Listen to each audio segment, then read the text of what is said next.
E agora a gente vai mudar de assunto, vamos falar de educação, dicas para você que já é concurseiro ou que pretende prestar um concurso público. Será que você sabe se preparar para fazer esse tipo de prova?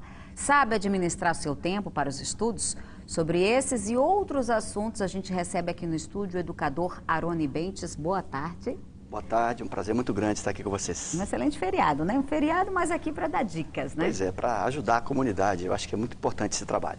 Esse ano é um ano de concursos, muitos concursos públicos abertos, tanto a nível regional como nacional, em todo o Brasil. É um ano de concursos. Qual seria a primeira dica para quem pretende fazer um concurso público? A primeira dica é buscar informação sobre o concurso. E existe uma lei básica que o concurseiro precisa obedecer na íntegra, que é observar os editais.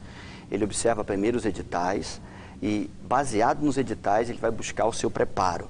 Existe uma preocupação, deve existir essa preocupação com os prazos de inscrição, enfim, quando serão as provas, onde serão, o que vai constar na prova, o que vai ser requerido dele, para que serve, enfim. Essas coisas básicas, fundamentais, a gente observa no edital, é a primeira coisa. Depois ele tem que otimizar o seu tempo estudando em casa. Algumas pessoas já vêm se preparando para concurso antecipadamente, isso é muito bom.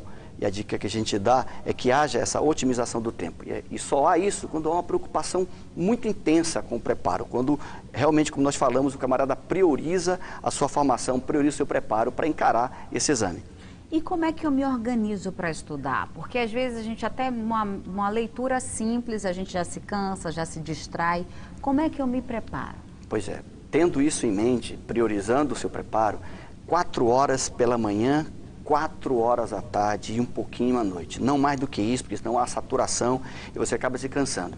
Agora, para vencer esse desânimo que às vezes bate, começa estudando com aquela matéria, com aquele requerimento que se pede, que você mais gosta, você mais tem intimidade. Então, quem gosta de língua portuguesa, começa a estudar língua portuguesa, quem gosta de história, dependendo do concurso. Quem gosta de lógica, que é uma disciplina que está sendo muito requerida nos concursos, estuda lógica. Então, é importante que haja uma afinidade entre o concurseiro e com aquilo que vai estudar. É óbvio que não é total. Sempre vai haver uma disciplina, uma matéria que você tem menos aptidão. Então, você encara essa depois. Primeiro, toma gosto pela que você gosta e depois, fica até redundante, depois você peregrina estudando matemática, enfim, dependendo do caso. Tá certo. E com relação a aquelas pessoas que já têm uma vida, uma rotina muito complicada, mas quer prestar um concurso público, tem jeito?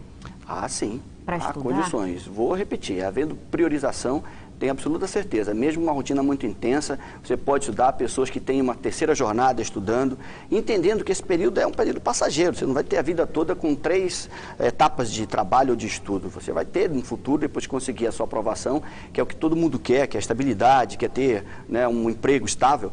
Então, isso vai passar. Agora, se priorizar, pode estudar à noite sim. É cansativo, é óbvio, mas você usa isso aí como se fosse um período de tempo a ser vencido.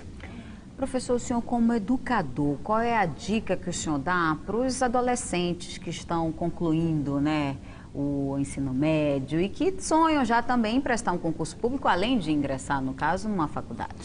Lene, você sabe que o nosso problema no Brasil é a educação básica, né? Muita gente sai da educação básica com muita dificuldade mesmo em 2 disciplinas, português e matemática. Eu diria que essa dificuldade se baseia na incapacidade que se tem, muitas vezes, não por conta de questões humanas, mas de trabalhar na escola, do raciocínio lógico das pessoas. Muitas vezes o adolescente não sabe o que estudar porque não foi motivado em sala de aula. Às vezes ele se concentra tanto na disciplina de maneira isolada, descontextualizada, que ele não toma gosto por aquilo. Eu acho que a gente precisa muito mesmo inculcar nos adolescentes o gosto pela coisa, mas contextualizando, levando ele a entender que aquilo que ele está estudando em sala de aula, na escola, com o professor, faz parte da vida dele. Isso é fundamental. O resto vem a reboque, eu tenho absoluta certeza disso. Inclusive, isso reflete nesses exames, que são prestados a nível nacional? Exato. Quando não se toma uma disciplina extrema, como é o caso daquela questão lá envolvendo uma cantora atual, você cai por cima de não tocar em assuntos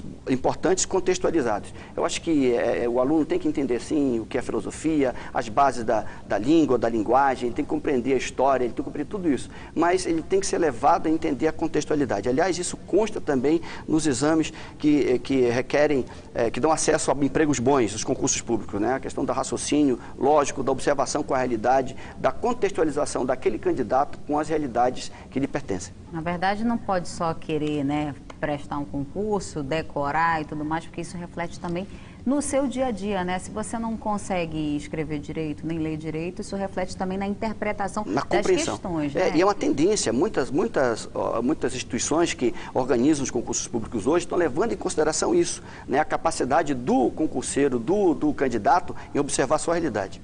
Tá certo, professor. A gente agradece a sua participação e as dicas e até uma nova oportunidade. Muito obrigado. Um abraço a todos. Obrigada. Bom feriado.